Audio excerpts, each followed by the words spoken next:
did a little more of a bleak topic. And this year I had very little time to put this together. And I was like, okay, what is the thing that I can easily rant and be pedantic about for 10 minutes? And it's fancy goldfish. So you guys are going to learn about fancy goldfish today. Yay. This is Fancy Goldfish, an exploration in animal absurdity as a consequence of human hubris. As told by me, Cinnamon Stick. Let me get it to work. Wake up, PowerPoint.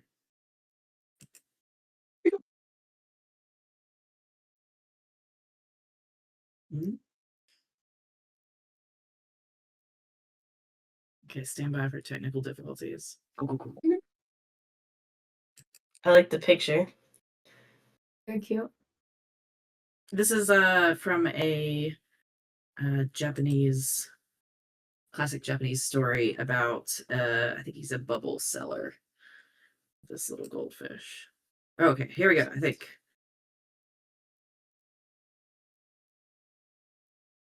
Maybe. No, these all worked when I was working on it.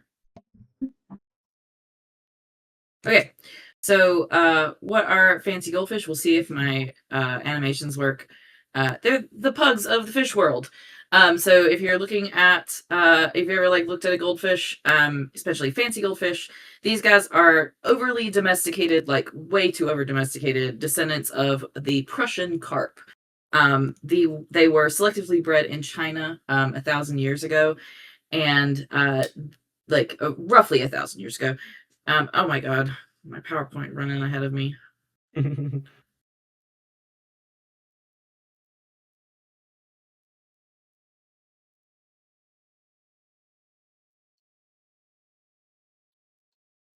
Okay.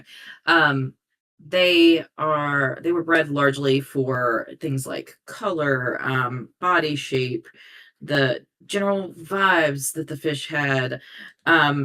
These guys are all like variants of the same fish genome. They're not separate species. They're just the same fish bred to look different in a bunch of different ways.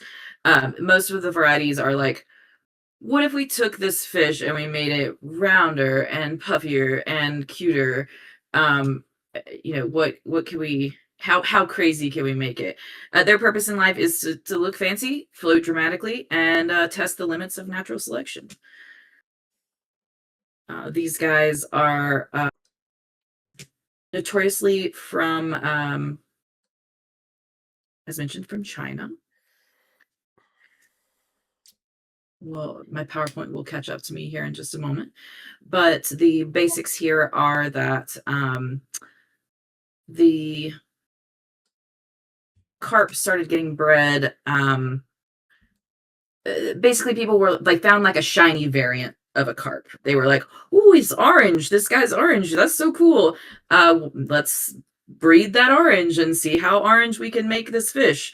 And so they were like, "Okay, well, what if we take the fish, we make them shiny?"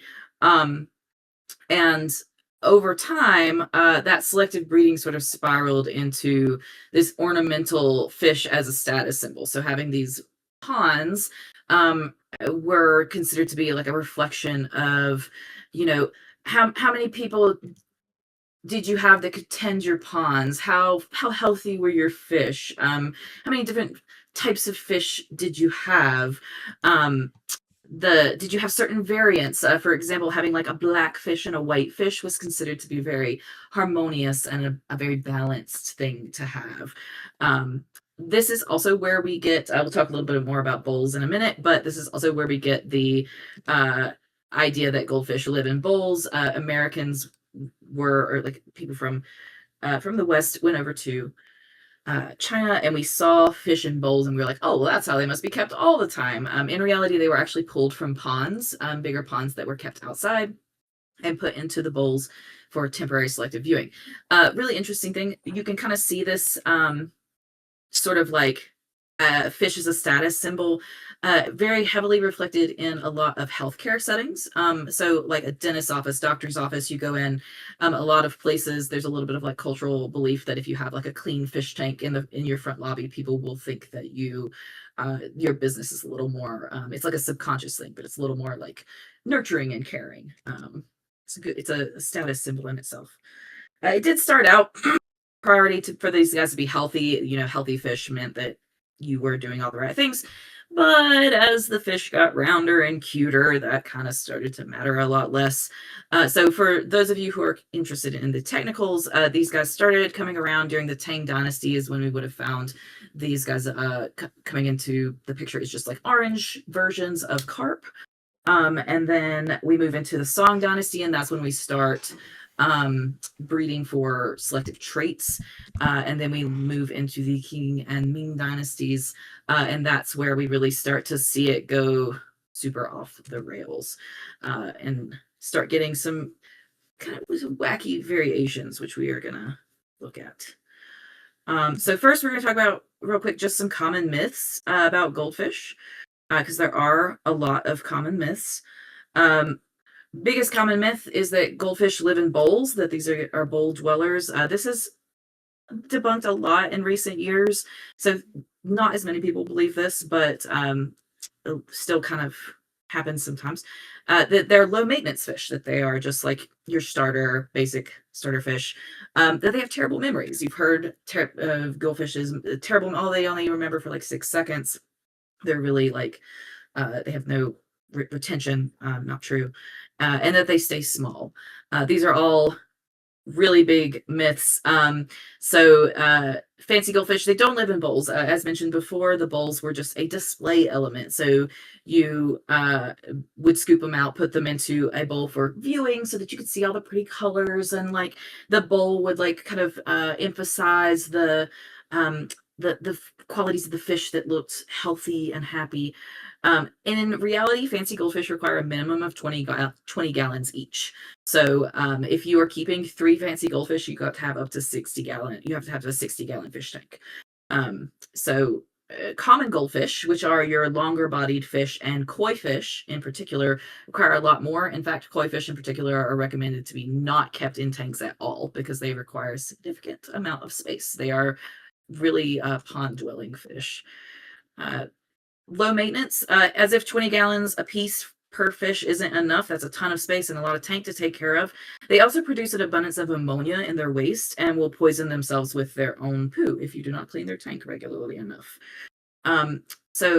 Another common myth I didn't put on here too is that they're short-lived fish. These guys actually on average live about 15 years and can live up to, I think the current oldest goldfish is over 40 years old. And so, but we have this conception of goldfish being like a 2 to 4 year old fish. And the reason is all of this bad breeding that we're going to talk a little bit about. They have terrible memories. Also not true. There's been a lot of studies done on goldfish in the interest of memory and retention. They have been proven to have definitely at least a month's worth of memory, possibly up to 6 months worth of memory. They recognize and know their owners and can tell them apart from other people, and have a tendency to be very social fish as well. And then they stay small. If you've ever seen a carp, they're not small fish. Goldfish aren't either. They are huge fish when they're healthy. Small fish is a stunted and unhealthy fish. Basically means that they're not getting the care, the space that they need to be able to grow. So what is the, yeah, absolutely. Gyarados, great example. So what's the issue really with fancy goldfish? Well, the carp is my PowerPoint will eventually catch up. The carp is a very, if you know anything about carps, they live in like ponds, they're bottom dwellers, they live like in the mud. They don't tend to need a lot to get by. They're considered like just like tough as nails kind of fish. So here we have iron floods, predators, and winter ice. They are notoriously will freeze over in the winter in a pond, and they'll just, come right back when spring comes around, eat what I want, sleep when I want, never complain about water quality. Goldfish in comparison are very, very fragile babies. They need filtered water. Some of them require what is affectionately referred to as haircuts. They need daily attention, or they don't like they are social fish, so they'll get sad actually, and kind of start bottom sitting and rotting, and it's not good for them. Um, do it wrong, they'll simply perish. They need changing the decor to keep enrichment in their enclosure, right? Um, so a lot of these things have come around through this human process of selective breeding. So, just to give you guys an idea as we move into talking about some of these specific fish, this is the anatomy of a carp. Okay. In particular, I want to call your attention to this piece in the middle, these like squishy beanie parts in the middle, the swim bladder. It's very long in the carp. It takes up most of the body of the fish.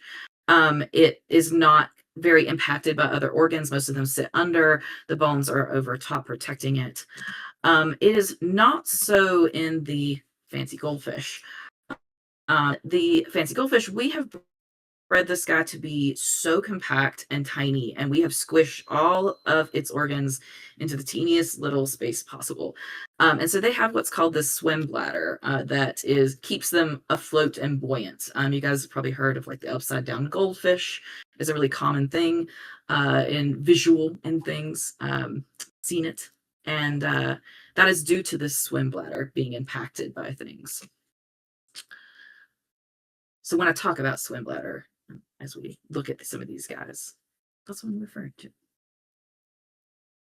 We're going to real quick look at some different types of goldfish.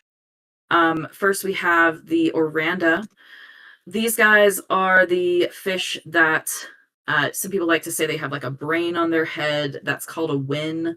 It is like a kind of, it's almost like gushy kind of texture to it. It's just a lot of like excess cells that have built up to make this what is considered to be a stylish sort of cap to the fish's head. These can grow too large for the fish and can interfere with their vision and their ability to swim.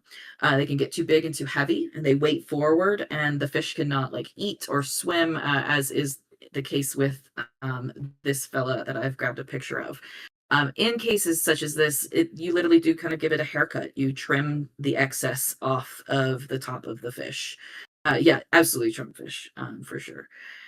Um, with orandas, that's going to be their biggest challenge. But like a lot of other fancy bodied goldfish, they have swim bladder issues due to these guys. One of the most common things that kill fancy goldfish is actually just constipation. They have a little tiny intestinal tract, and if it gets too full and they can't go shit, they're probably going to die. And that is a common trait that we'll see in all of these guys.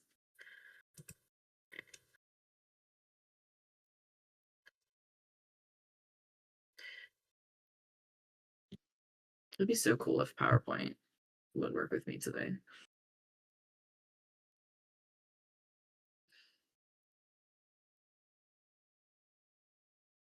So we're gonna go through some of these goldfish because I actually have created a "What goldfish are you?" quiz at the end of the test. So if we can get yeah. through, you'll find Incredible. out what goldfish you are. But my presentation is killing me currently.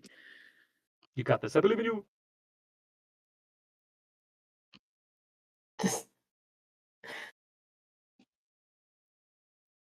I love that we're paused on the Aranda though.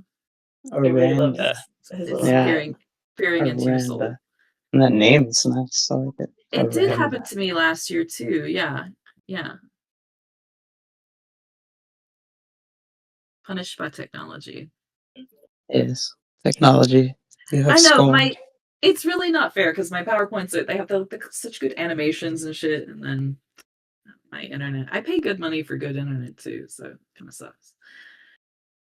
I wonder if there's a different way I can go through So this. Maybe. next time I'm gonna do one on ISPs so we can all be mad at internet service providers together. incredible.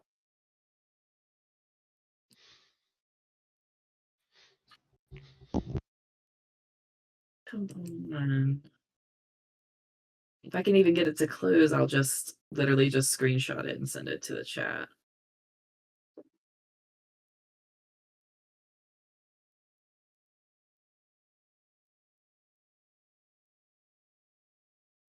So does the goldfish feel pain when you give it a haircut?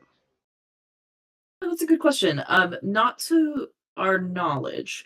The it's really just like an excess um of cells, like just almost like skin cells for the fish that are Is it like a piled up on horoscope top of the thing head. where it looks like it would hurt, but like there's no like nerves there? Right, Yeah. right. Skin typically contains nerve cells, though. So Oh, never I don't mind. know. That's a fair point. To my what everything I've read says it doesn't hurt them. So it's a pretty routine practice at this point. Um, but I don't know. I don't know. I do know it needs to be done like thoughtfully. You can't just like whack at it.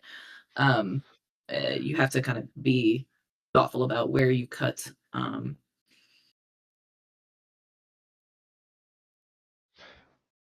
Otherwise, it'll stop being haircut and more brain surgery. Yeah. Yeah, exactly, Terrifying. exactly.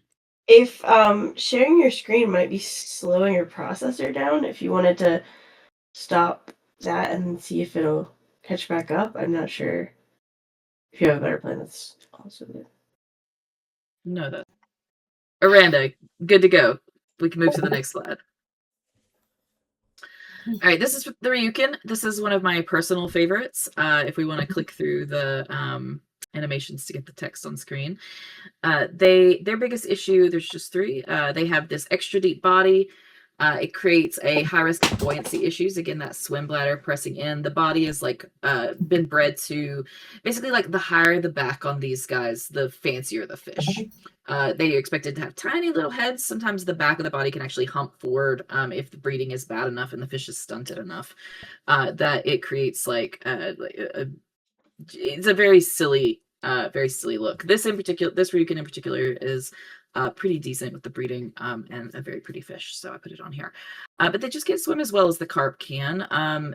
Ryukins in particular are known for being very like stubborn and aggressive fish, but it could just be survival stress a lot of the time too. They can be kind of bullies to other fish in the tank and push them around. We can skip next slide. The telescope fish, these guys are famously popular in a lot of memes. However, these bulging eyes are going to be prone to injury, infection, and blindness. They have, in spite of their massive eyes, their vision is actually terrible. It's very, very bad. And so they have a very difficult time not only navigating the tank, but doing things like locating the food when you feed them.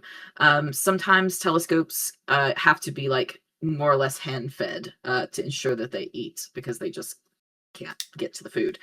And they really can't compete in like another pond with any other type of goldfish because the poor vision makes it so that they're so slow that even if they can get to the food, by the time they get to the food, the other goldfish have gotten there first. So you usually are kept in tanks with just other telescope goldfish. And then we'll skip to, I think this is our last one. So these are pearl scales, another fish that I really love. I had a pearl scale once and she was beautiful, but they are very round. They look like golf balls. This is actually a pretty mild example. They can get a lot more extreme than this. Swim bladder issues super, super common in this fish. The little round like bubble scales can often like stress and push on internal organs, which again, not much space for those things, so any kind of pressure on them is going to create health problems for the fish. And then they also have these like overgrown fins in comparison to how absolutely golf ball shaped their bodies are. And so the buoyancy is a struggle. There's a reason they kind of have that funky little waggly swim to them. So, as I mentioned, as I mentioned, we have a quiz. We're doing this in classic. You open up a little like keen book, and you can choose what your option, what you are. You're gonna mark them down, and then we'll tally it up at the end. Okay. Hell yeah. So your ideal day looks like either A, you're calm, productive, and relatively low drama. You handle whatever comes your way, and you look good doing it. Quiet satisfaction is enough for you. Or you are B, admired and noticed, ideally under soft lighting. You love attention. You thrive on compliments. Drama isn't a problem, it's a lifestyle. C, tackling challenges and stirring things up. You thrive in chaos and assert yourself confidently. Life without excitement feels empty. Or D, daydreaming, exploring ideas, getting slightly lost in your own world. You notice subtleties and miss and enjoy mental wanderings. Others miss and enjoy mental wanderings. So go ahead and mark your choice down. And Pencil then scribbles. pencil scribbles, and we can move to the next slide when we're ready. I'm ready. So your stress response, are you A, you just keep swimming, it'll sort itself out. You're going to stay calm under pressure. You're rarely going to panic. You're low drama. You're high competence. Are you B, you overanalyze, you seek validation. You want reassurance and a sympathetic audience. Stress is emotional, not physical. Do you C, confront it head on, maybe even aggressively, channel frustration into action and prefer solving problems with intensity? Or D, do you freeze and reflect, process internally and rely on gentle guidance rather than confrontation?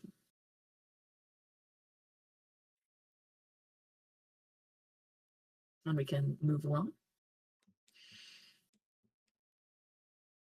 What's your friends say about you? Are you A, reliable, solid, and quietly awesome? You're the one people count on in a pinch. You're not flashy. You're not indispensable either. B, always diva energy, always the main character. You draw effortless attention. You love it. Being noticed fuels you. C, loud, passionate, and slightly chaotic. People can't ignore you, and your energy keeps the group alive. Or D, dreamy, curious, and a little spacey. You notice things others miss and bring a unique perspective. And then we'll move to our last question, 4. Your idea of enrichment is A, practical challenges, open space, and quiet validation. You thrive when life is steady but stimulating. B, attention, compliments, mirrors, and admiration. You need affirmation and sparkle to truly feel alive. C, goals, competition, and a place to channel your energy. You get bored quickly without excitement or structure. Or D, gentle guidance, quiet hobbies, and mental wandering. You prefer subtle enrichment that engages your mind. So that should be our last. And whatever you have the most of is what you are. So we have the common goldfish, the oranda, the ryukin, and the telescope, all of which we have spoken about a little bit. You can read your result here on the screen. Wow. I'm a telescope. But what if you had one of each? What would you be? Well, so a lot of the best goldfish, a lot like dogs, are going to be mutts, essentially. So if they don't have any of these really distinct characteristics, they're just kind of considered to just be a goldfish, a fancy goldfish. And so maybe that's what you are. Maybe you're just and that's a good thing, because more often than not, fish who have a blend of these characteristics are usually healthier fish. Oh yeah, John. Yeah. I actually was all D. All I'm one D's. of the best. It was Yes. all D except for one. I was B and D. I did like 1 and 1 each one. Nice. I get 2 Ds and 2 Cs. Correct. Straight No D. commons in the house, apparently. Everybody exceptional. But yeah, that's my PowerPoint on fancy goldfish. I'm sorry it took so Heck long. yeah.